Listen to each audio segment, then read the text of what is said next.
Unaware his pregnant wife had just inherited the $2.8 trillion estate company he worked for, he pushed her and her elderly mother out into the snow on their anniversary to marry her boss. What she did next shocked him. Marcus Morrison's hands were still warm from the shove as he watched his 7 months pregnant wife Rebecca collapse to her knees in the snow, her screams of, "Please, Marcus, the baby," cutting through the 12-degree blizzard, while his 72-year-old mother Eleanor crumpled beside her, clutching her chest as her heart condition triggered. He slammed the door on their 5th anniversary, deaf to their pounding, certain his pregnant wife had been sleeping with her boss, Richard Sterling, at the $2.8 trillion estate company where Marcus scrubbed toilets and mopped executive floors. But in Rebecca's coat pocket, soaked with snow and her tears, was the inheritance document she'd planned to surprise him with tonight, the one proving she'd just inherited the entire estate company he worked for, making her the owner of every building he'd ever cleaned, every boss who'd ever humiliated him, every dollar he'd ever begged for. The diamond bracelet that convinced Marcus to destroy his pregnant wife wasn't from her boss. It was from the lawyers who just made her the richest woman alive. But when Rebecca pulled herself from that snow, shaking with rage and power and the memory of his hands on her pregnant belly, what she did would shatter Marcus's soul in ways that would make him beg for the mercy he'd denied her. What poison had turned a loving husband into a monster willing to kill his own pregnant wife and elderly mother? What was his mother screaming about the inheritance before her heart gave out in the snow? And when Marcus discovered his pregnant wife now owned his entire existence, would he survive what she unleashed? The apartment fell silent except for Marcus's ragged breathing. His reflection stared back at him from the dark window, a man he barely recognized, chest heaving with righteous anger that felt like drowning. Outside, Rebecca's muffled sobs mixed with Eleanor's gasping pleas, but Marcus turned away, his jaw clenched so tight his teeth ached. On the kitchen counter sat the pot roast his mother had cooked all day, the anniversary cake with its careful icing that read 5 years of forever, and the small wrapped box Rebecca had hidden behind the flour canister, a gift he'd never opened, containing the ultrasound photo showing their daughter's face and the handwritten note that said, "Her name is Hope, just like you gave me." Marcus didn't see any of it. He saw only the diamond bracelet glittering on the table like evidence in a trial where he was both judge and executioner. He'd found it that morning while looking for aspirin in Rebecca's purse, his head pounding from another sleepless night of imagining her in Richard Sterling's arms. The bracelet had to cost $50,000, maybe more, and Marcus made $32,000 a year, scrubbing the floors where men like Sterling walked without ever seeing men like him. 3 hours earlier, Marcus had been repairing a radiator in Sterling's corner office on the 47th floor, the one with views of Central Park that cost more in annual property taxes than Marcus would earn in his lifetime. He'd heard voices and frozen, recognizing Rebecca's laugh, the one she used to give him before her promotion 6 months ago, before the late nights and closed-door meetings and the smell of expensive cologne that wasn't his clinging to her hair. Through the crack in the door, Marcus had watched Richard Sterling, 53 years old, silver-haired, powerful, pull Rebecca into an embrace while she cried into his shoulder. "You're everything to me," Sterling had said, his voice thick with emotion. "You're the daughter I lost, the future of everything I've built." But Marcus had only heard the first sentence before his heart exploded into shrapnel. He'd left his tools scattered on Sterling's floor and walked out, past the receptionist who tried to stop him, past his supervisor who called his name, past 8 years of loyalty to a company that had never seen him as anything but invisible. His coworker Jerome had found him in the stairwell, hands shaking, and instead of comfort, had offered poison. "Man, I've been trying to tell you for months. Everyone on the executive floor knows. Sterling and your wife. Why you think she got promoted so fast? You think a maintenance guy's wife climbs to vice president on merit?" Jerome's words had felt like confirmation of every fear that had been eating Marcus alive since childhood, since watching his own father walk out the door for a woman with money, since learning that love was just a transaction and he'd never have enough to keep anyone. Now, Marcus stood in the apartment that had been their home for 5 years, surrounded by evidence of a life he'd believed was real. The bookshelf he'd built from reclaimed wood, the photographs of their wedding day when Rebecca had looked at him like he'd hung the moon. The baby clothes they'd bought together, tiny socks and onesies washed and folded and waiting for the daughter due in 8 weeks. His mother's Bible sat open on the coffee table to a passage she'd been trying to show him all evening, something about truth and deception and the danger of pride. but Marcus had been too consumed by rage to listen. Eleanor had known something. He'd seen it in her face when he confronted Rebecca, a flash of panic and desperate urgency that looked like guilt, his own mother siding with the wife who'd betrayed him. The pounding on the door had stopped. Marcus pressed his ear against the wood and heard nothing but wind. Good. Let them go to Sterling's penthouse. Let Rebecca have her rich boss and her expensive jewelry and her corner office life. Marcus would file for divorce tomorrow, would make sure everyone knew what she'd done, would take whatever he could in the settlement, because if she could cheat, he could at least walk away with something. His phone buzzed, a text from his supervisor. You left your tools in Mr. Sterling's office. Very unprofessional. See me first thing tomorrow. Marcus almost laughed. Unprofessional. They had no idea what unprofessional looked like. Wait until he told them about their vice president sleeping with the CEO. Wait until he exposed the whole corrupt system. He didn't know that at that exact moment, Rebecca had managed to pull his mother up from the snow, both of them now stumbling through the blizzard toward the building's lobby where the night doorman was calling 911. He didn't know that Eleanor's lips had turned blue, that her words were slurring, that she kept trying to say Jonathan Cole and inheritance, but the wind ripped the words away. He didn't know that Rebecca's water had broken, warm fluid mixing with freezing snow, or that she was leaving a trail of blood on the white ground as she dragged herself and his mother forward, her vision blurring, her daughter's movements inside her becoming frantic and wrong.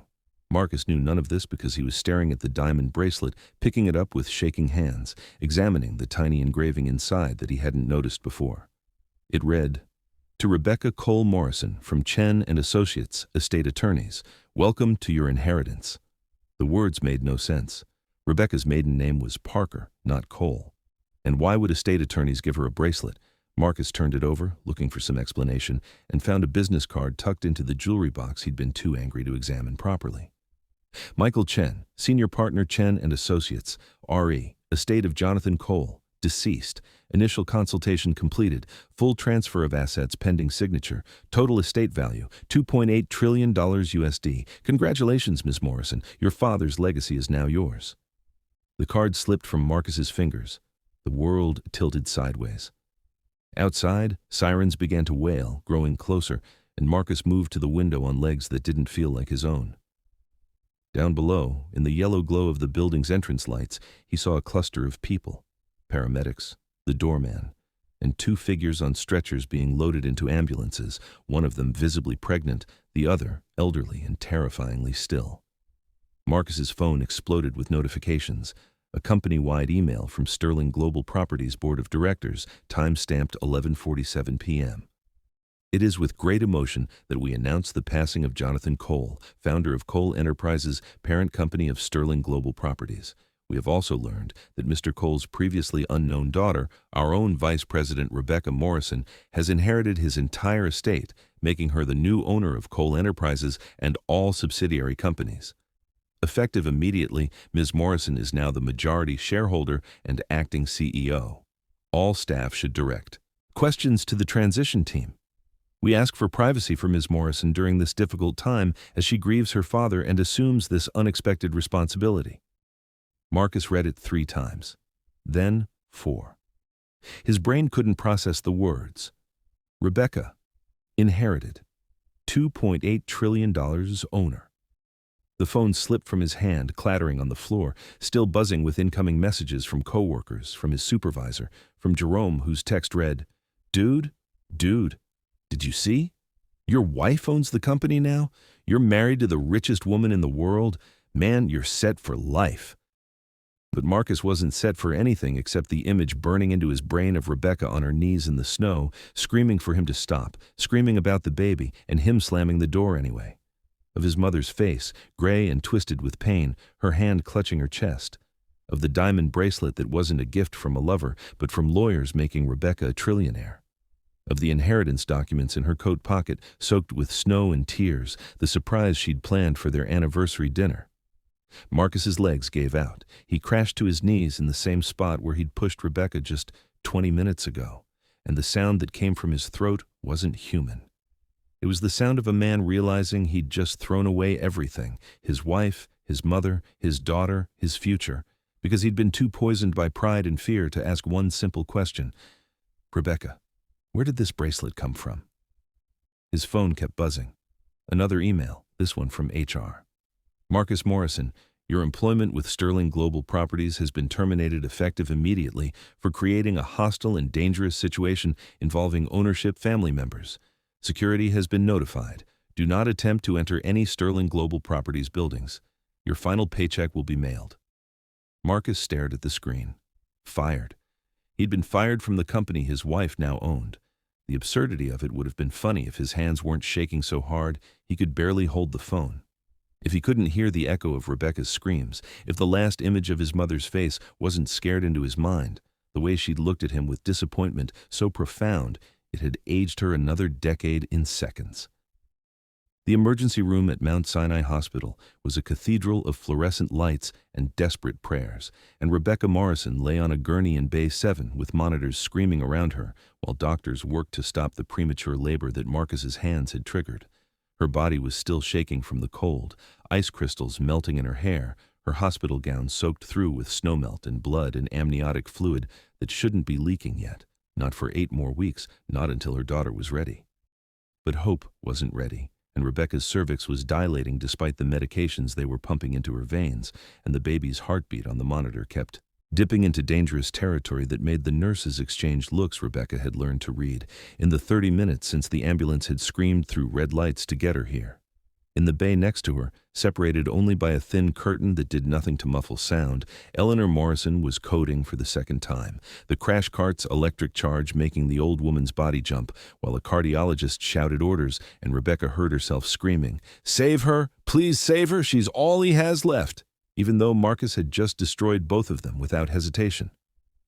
Richard Sterling burst through the emergency room doors at 12:47 a.m., his silver hair wild from the blizzard, his cashmere coat covered in snow, and the look on his face when he saw Rebecca was every father's nightmare made real.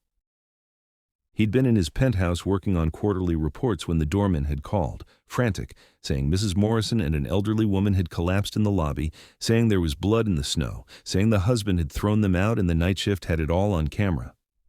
Richard had run 15 blocks through the storm because his driver couldn't navigate the unplowed streets fast enough, his heart pounding with the same terror he'd felt 5 years ago when his own daughter had died, when he'd been too late to say goodbye, too late to protect her from the drunk driver who'd stolen her future. He'd promised himself never again, would never fail another young woman who needed him, and that's what Rebecca had become in the 18 months since he'd started mentoring her, the daughter he'd lost, the second chance he didn't deserve.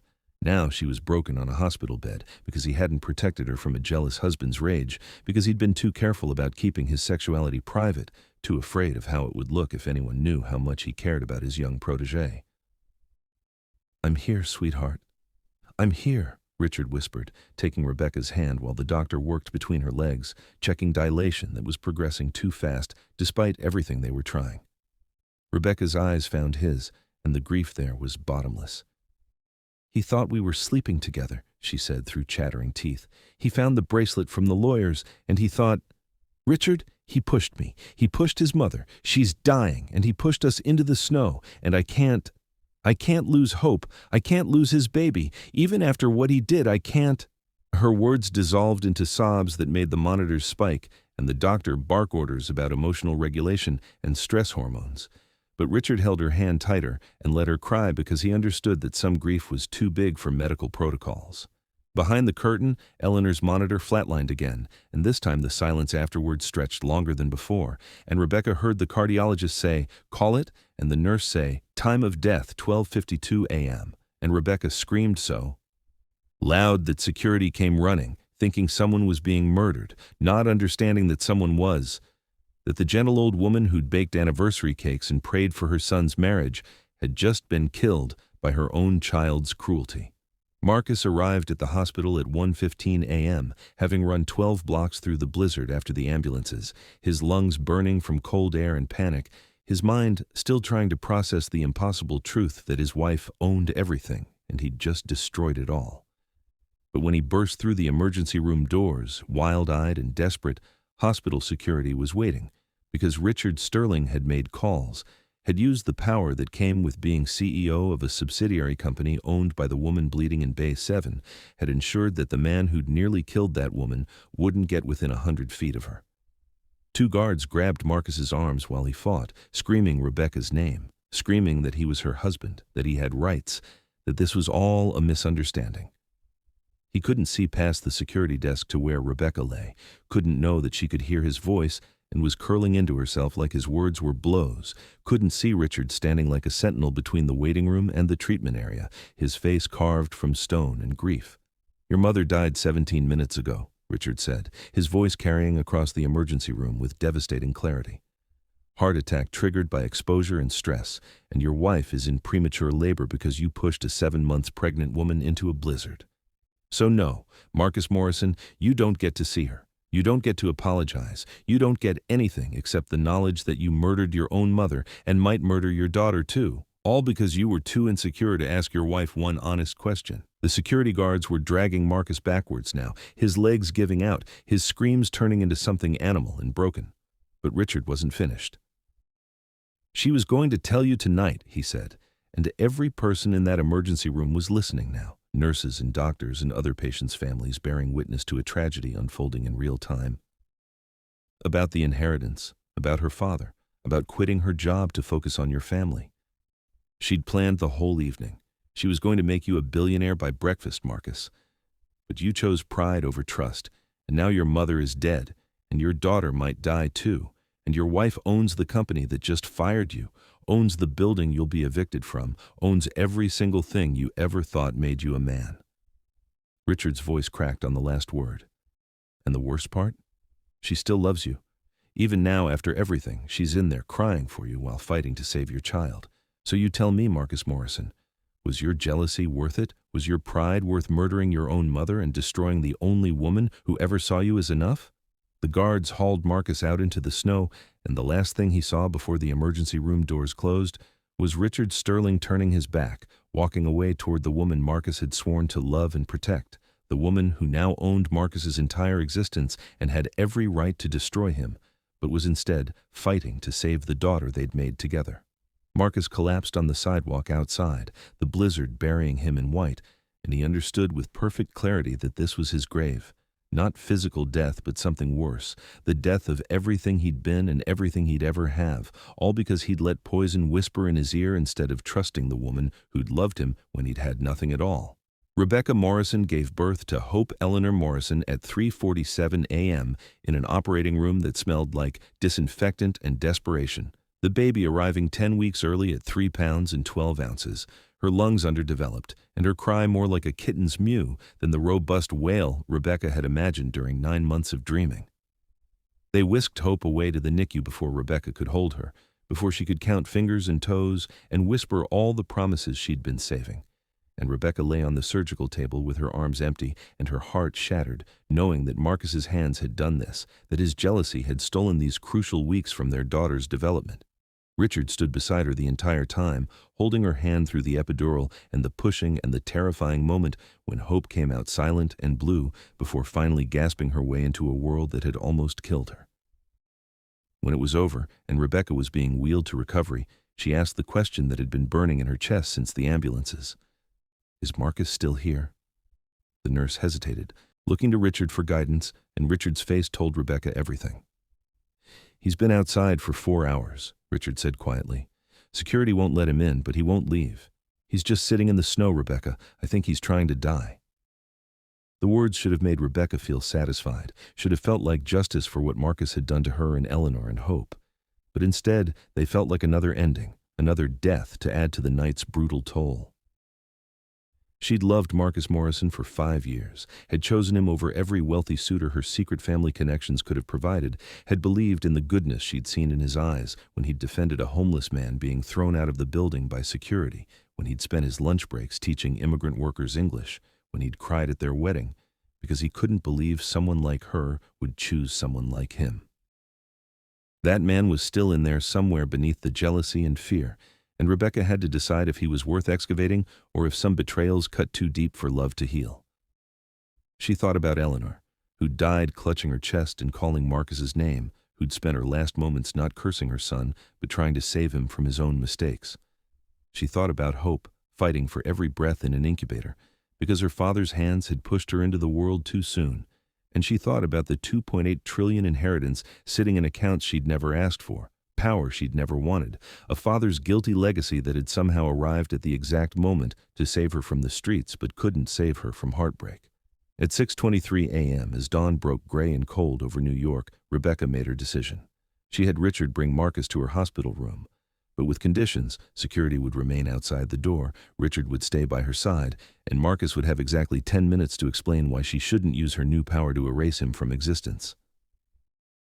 When Marcus walked in, Rebecca almost didn't recognize him. His face was ravaged, eyes red and swollen from crying, lips blue from hours in the freezing cold, his whole body shaking with hypothermia and grief. He fell to his knees beside her bed without being asked, his hands reaching for her before stopping midair as if he'd forgotten he'd lost the right to touch her. "I killed my mother," Marcus whispered, his voice destroyed. "I killed her, Rebecca. She died calling my name, and I killed her because I was too proud, too scared, too stupid to see that you were never the problem." "I was. My father left us for a rich woman when I was 7, and I've spent every day since then waiting for you to do the same, looking for evidence that you'd leave, needing to find it before you could hurt me first. And when I saw that bracelet, when I heard Richard say you were everything to him, my fear won. I let it win, and now my mother is dead, and our daughter might die. And you should hate me, Rebecca. You should destroy me. I deserve it." Rebecca looked at the man she'd married, the man who'd just confessed to the poisonous fear that had murdered their family, and she felt something shift in her chest. Not forgiveness. It was too soon for that, maybe too soon forever, but understanding. She'd chosen Marcus because he was different from the wealthy, entitled men in her secret father's world, but she'd never understood that poverty leaves scars as deep as any childhood trauma, that watching your parents struggle creates wounds that make you see betrayal in every shadow. "Hope is alive," Rebecca said, her voice steady despite the tears streaming down her face. 3 pounds, 12 ounces. She's fighting. And your mother's last words were about you, Marcus, not cursing you, trying to tell me about the inheritance, trying to save our marriage even as her heart was failing." She paused, letting him absorb the weight of Eleanor's final act of love.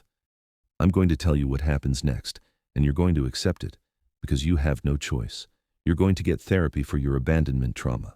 You're going to spend every day earning back trust you may never fully regain.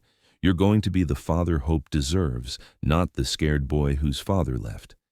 And if you ever let fear make you cruel again, I will use every dollar of this inheritance to make sure you never see us again. Do you understand?" Marcus nodded, sobs racking his body, and Rebecca let him cry because some lessons require complete breaking before rebuilding can start. She didn't know if their marriage would survive this, didn't know if love could overcome the trauma of his hands pushing her pregnant body into deadly cold. But she knew Eleanor would have wanted her to try, knew Hope deserved a father who could heal, knew that sometimes the hardest form of strength isn't revenge, but the terrifying vulnerability of offering one more chance. "There's one more thing," Rebecca said, her voice dropping to something harder. "Jerome Martinez, your coworker who's been feeding your jealousy for 6 months, I had Richard pull his employee file. He's been stealing from the company and blamed it on other maintenance staff. He wanted you paranoid and distracted so you wouldn't notice him. He helped destroy our family for his own gain, Marcus. What should I do with him?" Marcus looked up, understanding dawning that his wife now had the power to exact justice for all of them, and the answer he gave would tell Rebecca everything about whether he'd learned anything from this nightmare. His response would determine not just Jerome's fate, but whether Marcus Morrison could evolve from the man who'd pushed his pregnant wife into the snow into someone worthy of the second chance she was offering. Outside, dawn was breaking over a city buried in snow, and in the NICU 3 floors up, Hope Eleanor Morrison fought for each breath, her tiny chest rising and falling. With determination she'd inherited from a mother who'd survived the unsurvivable, and a father who'd just been given the chance to become the man he should have been all along. Whether he'd take it remained the question that would haunt them all. "So tell me, where are you watching this from, and what time is it in your world? Drop your location and the time in the comments below, because I want to know where this story found you. And if you made it this far, if Rebecca and Marcus and Hope's story touched something in you, hit that notification bell right now so you never miss what happens next. Because trust me, this is only the beginning of a journey that will break you and rebuild you in ways you never saw coming. Turn on all notifications. This story isn't over, not by a long shot.